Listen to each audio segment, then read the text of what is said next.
19 जून पासून सगळ्या जिल्ह्यांचं ग्राउंड चालू होणार आहे। आज तारीख आज 11 जून तारीख आहे। तर आज आतापर्यंत हॉल तिकडे यायला पाहिजे होते त्यांचं, पण अजून काय आलेलं नाहीये। पण तरी सुद्धा डोक्यात विचार घेऊ नका की ग्राउंड होणार नाही। ग्राउंड 19-20 तारखेपासून प्रत्येक जिल्ह्याचं, मुंबई सोडून प्रत्येक जिल्ह्याचं ग्राउंड चालू होणार आहे। समजला का तुम्हाला? प्रत्येक जिल्ह्याचं वेगवेगळ्या जिल्हा सेपरेट GR आलेला आहे आणि प्रत्येक जिल्ह्याची तयारी सुद्धा झालेली आहे। कोणाला पिंपरी चिंचवड घ्या, पुणे सिटी घ्या, पुणे ग्रामीण घ्या, रायगड घ्या, रत्नागिरी घ्या, प्रत्येक जिल्ह्याची तयारी झालेली आहे। आणि तुम्ही डोक्यामध्ये आता घेऊ नका की मी तुम्हाला पहिल्यांदा म्हणलं होतं की मित्रांनो, पाऊस जर झाला तर ग्राउंड पोस्टपोन होण्याची दाट शक्यता आहे। पण त्यांनी त्याच्यावर पण एक शक्कल लावलंय की समजा पाऊस जर झाला तर आपलं मैदानावर ग्राउंड घ्यायचं नाही, डांबरीवरती ग्राउंड घ्यायचं। डांबरीवरती 100 मीटर आणि डांबरीवरतीच 1600 मीटर, आणि गोळा फेकाय कुठेही घेतला तरी त्याचं डांबरीवर जरी घेतला तरी होऊन जाते। नुसतं सर्कल टाकायचा, पेंड मारायचा आउट ऑफला आणि फळी ठेवायची, झालं त्यांचं ग्राउंड सुरू। ग्राउंड मध्ये काही खंड पडणार नाही आणि डोक्यामध्ये आता विचार घेऊ नका की ग्राउंड आता पुढे ढकलेल, काही कारणास्तव जाईल, पण हे 99% ग्राउंड होणार आहे। पण मित्रांनो, आता कसं आहे, तुम्ही आलाय फुल लोड मध्ये आणि काही काहींना असं वाटतं की अजून सुद्धा की हॉल तिकीट अजून आलेलं नाहीये आणि ग्राउंड तरी कसं काय होईल। पण आता काही अडचणच नाहीये की ग्राउंड न होण्यासाठी। आता मागच्या आपण तर्क लावला होता की पावसामुळे होणार नाही, पण आता पाऊस पण सुरू झालेला आहे, पण ते डांबरीवरती घेणार, त्यामुळे काही अडचण येणार नाहीये। आणि आता मित्रांनो, तुम्ही डाएट वरती जास्त फोकस करा, वर्कआउट वरती आणि अभ्यासावरती। समजा तुमच्या जिल्ह्याचं ग्राउंड समजा आता 19 तारखेपासून झालं, प्रत्येक जिल्ह्यामध्ये समजा ॲव्हरेज 30,000 फॉर्म आहे। प्रत्येक जिल्ह्यामध्ये 30,000 नाही, काय जिल्ह्याचे ठिकाण 10,000 5,000 असे पण फॉर्म आहे। आणि आता पहिल्यांदा SRPFचं ग्राउंड सुरू होणार आहे। आता SRPFला समजा बाबा एक 20,000 फॉर्म असतील तर रोज 2-2 हजार म्हणून तरी एक 10 ते 15 दिवसामध्ये रविवारची सुट्टी वगळून त्यांचं ग्राउंड 10 ते 12 दिवसामध्ये पूर्ण होऊन जाईल। आणि प्रत्येक SRPFचं हे एकाच दिवशी लेखीची परीक्षा होणार, प्रत्येक चालकच्या जिल्ह्याची एकाच दिवशी, परत बॅट्समनची एकाच दिवशी, जिल्ह्याची एकाच दिवशी, असे प्रत्येक जिल्ह्याची एकाच दिवशी रिटर्न एक्झाम होणार आहे। त्याच्यामुळे तुम्ही असं घाबरून जाऊ नका की मी SRPFचा पण फॉर्म भरलाय, त्याची जिल्ह्याची जर एका दिवशी तर नाही, तसं येणार नाही।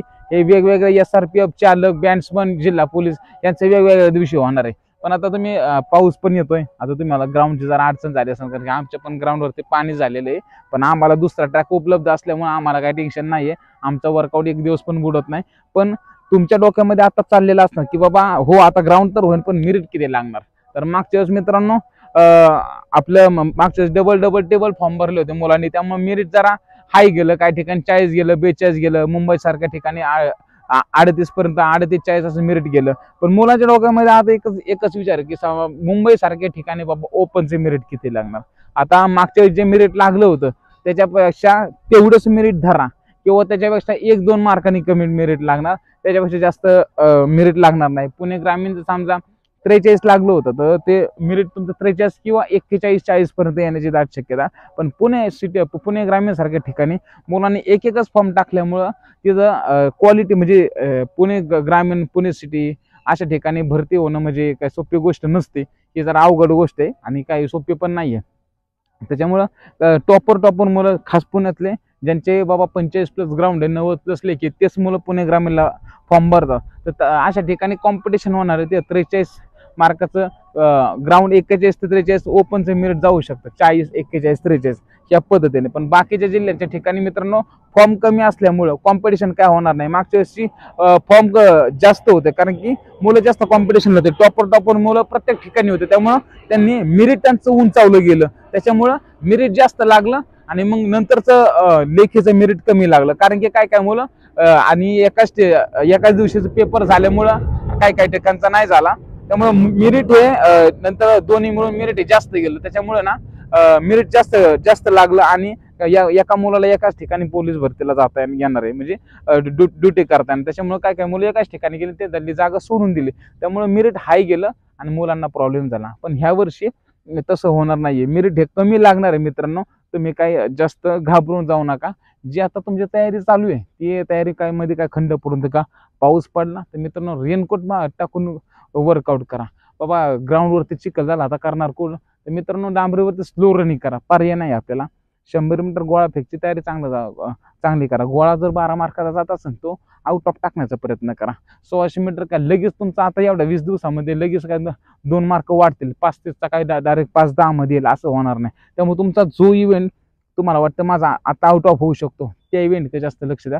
खास करून गोळा 15 मार्काला आहे त्याच्याकडे जास्त लक्ष द्या. आउट ऑफ टाकण्यास 10 मार्काचा जात असेल, तुमचे ग्राउंडची टोटल जर 40 होत असेल, ग्राउंड जर गोळा जर आउट ऑफ गेला तर तुमचं तिथं 15 मार्कात जाऊ शकतो.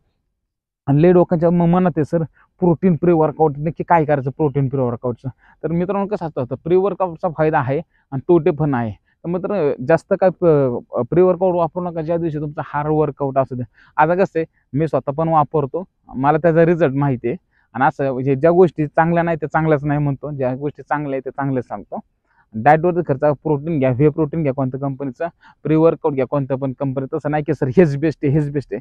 म्हणजे बेस्ट म्हणजे त्याच्यामध्ये कॅफिनचं प्रमाण जास्त असल्यामुळे ते बेस्ट असतं. समजलं काय काय प्री वर्कआउटमध्ये कॅफिनचं प्रमाण कमी असतं त्याच्यामुळं ते म्हणजे त्याची क्वालिटी जरा कमी असते. त्यामुळे एखाद्याने कॅफिनचं प्रमाण जास्त असणं प्री वर्कआउट सांगितलं अरे हे बेस्ट आहे, मग ज्याच्या त्याच्यानुसार मनानुसार घेते. प्री वर्कआउटच्या हजारो कंपनी आहे मार्केटमध्ये, त्यामुळे प्री वर्कआउट कोणतं पण घ्या वर्कआउटच्या अगोदर. नसेल घ्यायचं तर एखाद्याचं बाबा ट्राय करायला घ्या.